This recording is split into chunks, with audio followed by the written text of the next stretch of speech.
My name is Ashley. I am pregnant with my second. I am considered geriatric.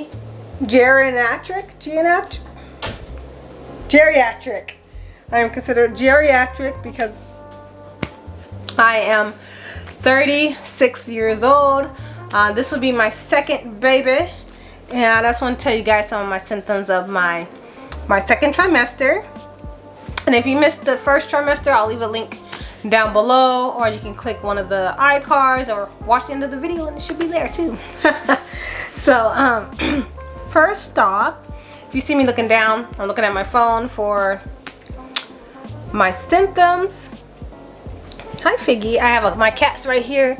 She's right here. She's a Figaro. So if you hear her making all those meows, this is the culprit. So she's gonna just hang out with me.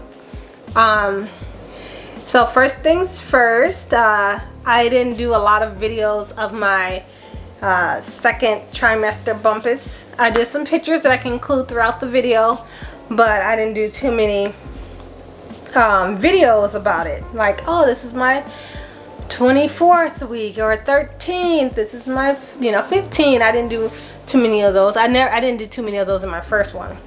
But at the beginning of my first trimester, I had a lot of I'm already out of breath, huh? I had a lot of, this is the bowel movement stuff. So if you guys want to skip ahead, feel free. So at the first trimester, I didn't have any bowel movement issues. Second trimester, constipation. I didn't have that with my first, so that's how it's different. So I've been trying to increase my water, increase my fruits and fibers.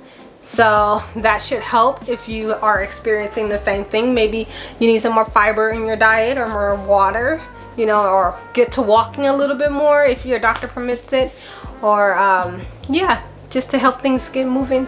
I still do. I get bloody nose. Like my nose is so dry, and then it gets like when I sneeze, it's not like I need put stuff in my nose all the time. But I do experience bloody nose. I didn't have that with my first. This is a different pregnancy.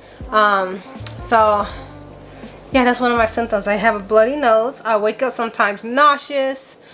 I used to have the upper burn right in here, in my top of my stomach, right in the area. I used to wake up, I don't wake up nauseous anymore, maybe because I am now, if you're watching this video, I am now to today. I'm 29 weeks today. But I was waking up nauseous almost every day in my third trimester or second trimester. I was waking up nauseous every day. The only thing that would help me was to eat something, drink something, or lemons and salt, which Chris would, thankfully he cut up most of my fruit, put the salt on the lemons for me, and that helped with my nausea. So that was really very thoughtful of him to help me out in those, I don't want to get up but I'm nauseous kind of thing. So he got me some lemons and salt, and that was practically every night that I was having it. So we went through a lot of lemons. And also what also helped my nausea is he said if you smell rubbing alcohol, don't like squirt it in your face or nothing, or put it on your lip, or just like you just smell it and it helps the nausea. I wouldn't say to do that. Consult your doctor. I don't know if that, but that's what I did, and it helped my nausea go away. Like if you're on the verge of throwing up, you can do your own research too about rubbing alcohol and the effects of nausea and vomiting and stuff. But that helped me crave my nausea. I did start feeling his movements at about 20 weeks. That's when I start feeling his kicks and his movements increase, and he kicks very hard. It did feel like he was bruising some areas on the inside where my first did not do any of that. She was very gentle, Rose. He's like, wapa, wapa, there you go, mama, in your tummy. What, your other side, papa. So I did feel a lot of right in the sides, like he just knew over and over and over he got that spot. So I had a little soreness once his kicks got a little stronger, and once it got closer and closer and closer to the third trimester. He's a very active one. but I didn't experience that wind. Like, you get your energy back. Your second trimester, girl, it's a breeze. You get your energy back. You be able to do flips and dances, and you wake up and you just, oh my gosh, it's summer. It's summer now. It's always summer, even this winter. No, I was tired, exhausted, every day. And it still hasn't gone away. I haven't got that boost, maybe a couple of days, but it wasn't like my second trimester was great. You know, it could be because I'm working full time, not getting as much sleep as I probably should, and I have a daughter that I take care of who's 4. Not that she's rambunctious or anything like that. It's just she just sleeps very late. So, yeah, I've just been more tired. Well, back to the kicks at 17 weeks. That's when I start feeling more kicks. That's when it started. Well, 16 weeks. I did this all backwards. At 16 weeks, I started feeling the kicks when it first started. Oh, I did put the weeks. Well, guys, let me start a little bit over. So, at 14 weeks is when my nausea started or continued, and then the diarrhea, and then fatigue. So that was around the 14-week time. Lemon and salt came in handy. I did talk about that with you guys already. 16 weeks is when I did start feeling the kicks. Okay, sorry about that, guys. My battery died on my camera. But 16 weeks is when I started feeling the little bitty kicks, the subtleness, and everything like that. 17, it started getting stronger, and then he just started increasing at 20 weeks. That's where I left off. Yeah, so that's when it started getting painful, especially around the 21-week period. Is that when the kicks started getting really, really hard. I've been having, the closer I've been getting to 23 weeks, I started to experience more Braxton Hicks, especially near my C-section scar. So if you guys haven't known or don't know, I had an emergency C-section with my first, which resulted in keloids. The keloids are, I have a whole story on my keloids and that. So if you want to click on that experience and that story, I'll leave a link down below, or you could just check it out if you search for it. But those with my pregnancy, it's still pretty good. I would say since the injections, it hasn't grown back. It's not, but I did feel more Braxton Hicks in that area. I'm not sure if it's more because of the C-section itself or because of the scarring of the keloid. So the Braxton Hicks do hurt. I am having, they said, real contractions. Some people would debate that Braxton Hicks are real contractions. But from my understanding, Braxton Hicks shouldn't hurt. So I get some of those, and then I get some of the contractions that does hurt, and it feels like very mild cramping or like pressure down in that area. And so I have been to the hospital a couple of times due to that. The nurses was like, oh, you feel those? Those are contractions. And that was at around my 27th week. I started going to the hospital around 26, 27 weeks, both times. I went twice already due to stress of everything, and so it was inducing, at least I believe it was inducing the real contractions. There's a TOCO reading on there, and it shows you how far you are, and I was looking at some of those. And it showed some of them was very, very high, especially the time I was really having the pain and having them like every couple of minutes, it felt like. And the highest one, it went to like 70, I want to say. And so I just decided I'm just gonna take it easy, take it slow, and try not to stress as much, because I know that could be a contributing factor, stress, and with everything going on, and you know, working full time and not getting enough sleep, and then I was worrying about my law and ethics exam and my job security and having my job. So with all that going on, I was very stressed, and I think that's why I was having a lot of contractions.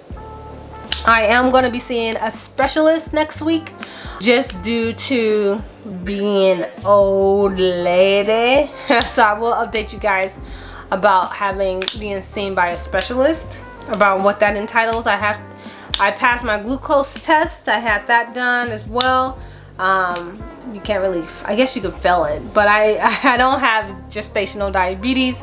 They do have me on watch for preeclampsia, and I'll leave some of the symptoms right here about preeclampsia and the signs you should look out for, or talk with your doctor about.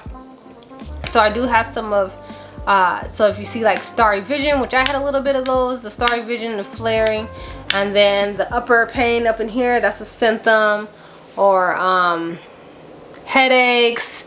And so they are, and protein in your urine, that's something that's, you know, they'll keep a watch on as well when you go in your test and get it checked out.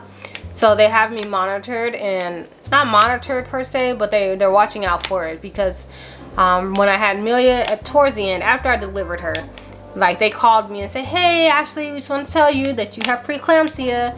And I'm like, oh, she's delivered already. It was like, okay, never mind. So because I had a history of preeclampsia, even though it was after I delivered right at the last week, they want to make sure that I don't develop it now. So they are having me take baby aspirins, which is a smaller dose of aspirin as a preventative measures. So I'm taking my prenatal, I'm taking iron, because my iron is at 10 right now, which is not too bad, but they put me on iron supplements, iron pills. That does hurt my stomach a little bit, so I do find it best so far.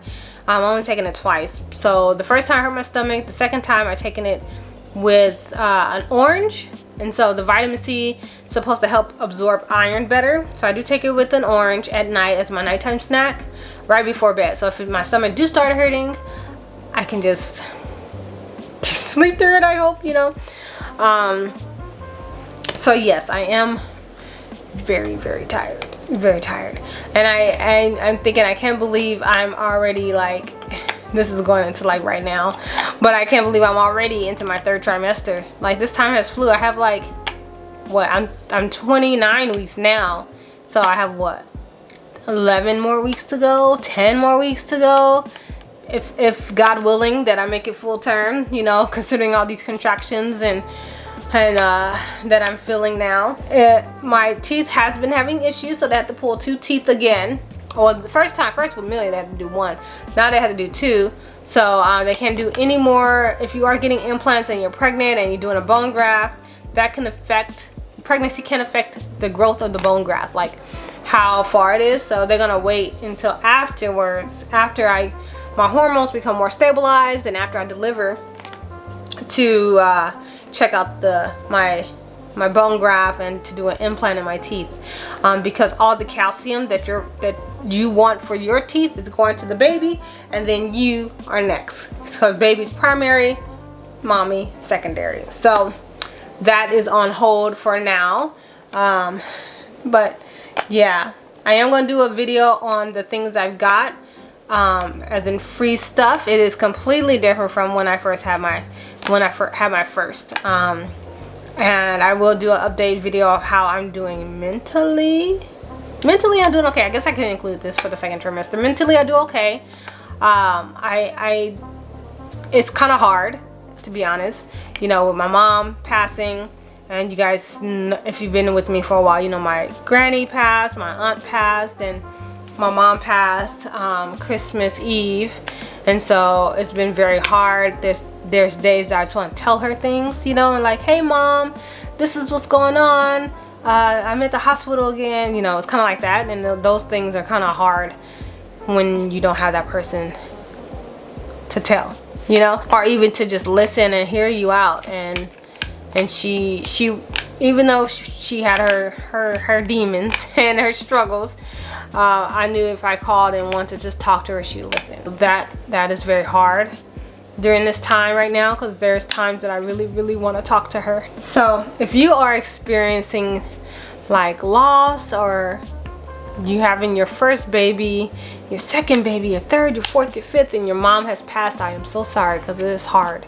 It is hard to have a child and not have that stable person that you depend on. Even it could be It could be your sister. You know, I called my sister about everything. I called my uncle about everything. I called my brother, and they're gone. And now you're like, I just want to tell them how I'm feeling, or, you know, I'm sorry that you're going through that, because it's very difficult. It's hard to not have that person that you rely on to talk to, and to be that sounding board and not talk about themselves, because it's very rare to find somebody like, hey, I just want to talk to you, tell you how I'm feeling, you know, and they're like, oh, well, this is how I feel, you know, dude, I called you, it's not about me.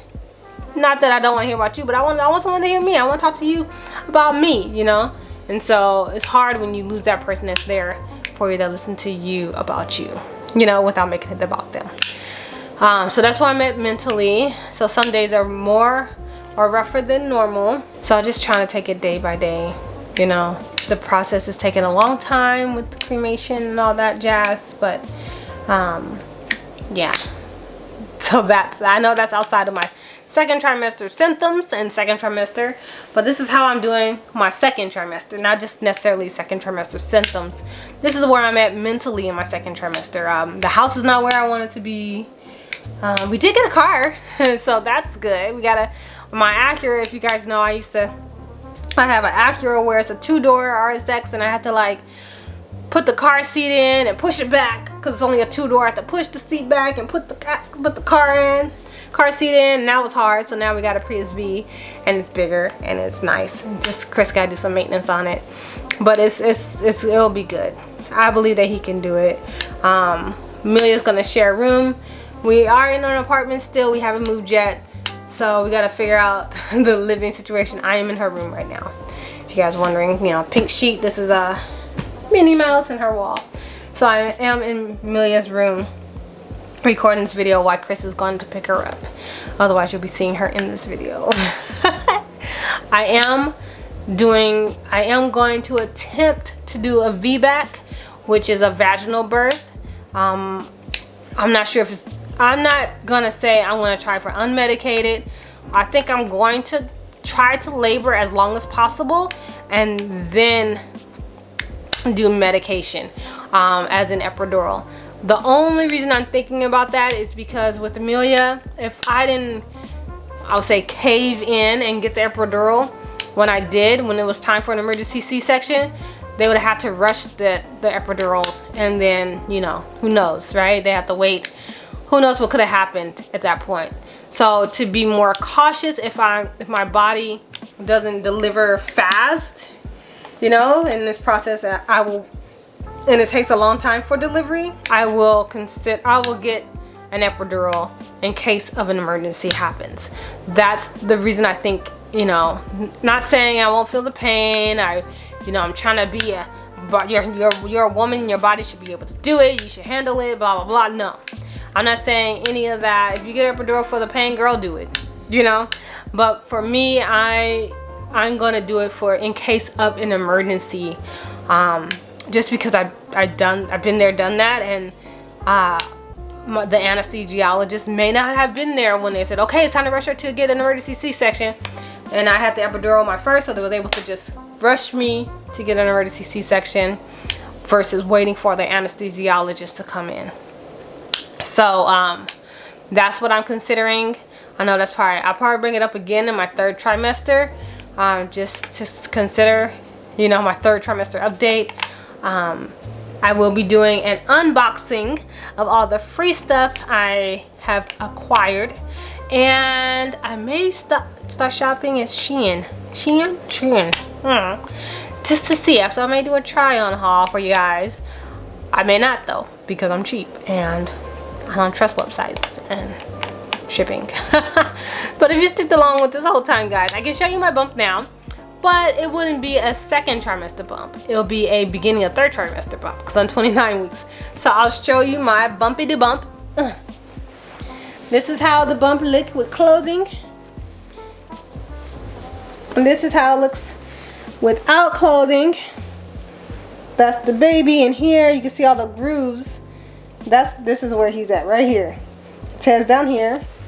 This is the keloid scar, the C-section. It's pretty smooth. Nothing. Sorry if there's a little hair Sorry, but this is the keloid scar. This is the scar from the C-section. So it's still a little risen, you know. But if you've seen my previous keloid video, it was very risen. So it's way better than it was. And I do promise that I'm still gonna do a keloid video, guys. I know, bad me. I'm still gonna do a video about that. It's way behind. It's way past due, and I apologize for those who are waiting for that. But right now, with this pregnancy, it hasn't grown back. It is itching a lot more than when I didn't have the keloid or a scar there. So it is itchy. It's itchy, partly because it's probably stretching. So I'm trying to keep it hydrated. I do put oil on my stomach, grapeseed oil for the skin. I think it's called Now. I'll leave a picture right here of what it is. And so I use that, or Cerva for my stomach, and to help try to prevent the stretch marks. But yeah, that's all. You saw my belly, the little boy in there. I'm not gonna tell you guys the name that we were thinking of just yet. Yeah, so with that, guys, I want to say thank you for watching. Don't forget to comment, rate, and subscribe, and I'll talk to you guys later. Oh, if you guys have any symptoms in the second trimester, let me know. What's your cravings? What do you like? What do you want to eat? Is your aversions gone? Like my aversion's gone to meat. You know, now I can eat meat without getting like, this is gross. So do you have any aversions your second trimester? What can you not eat? What can you eat? Even if it's your first pregnancy, your last, you know? Or you're pregnant right now, let me know. So with that, guys, I'll talk to you guys later. Bye.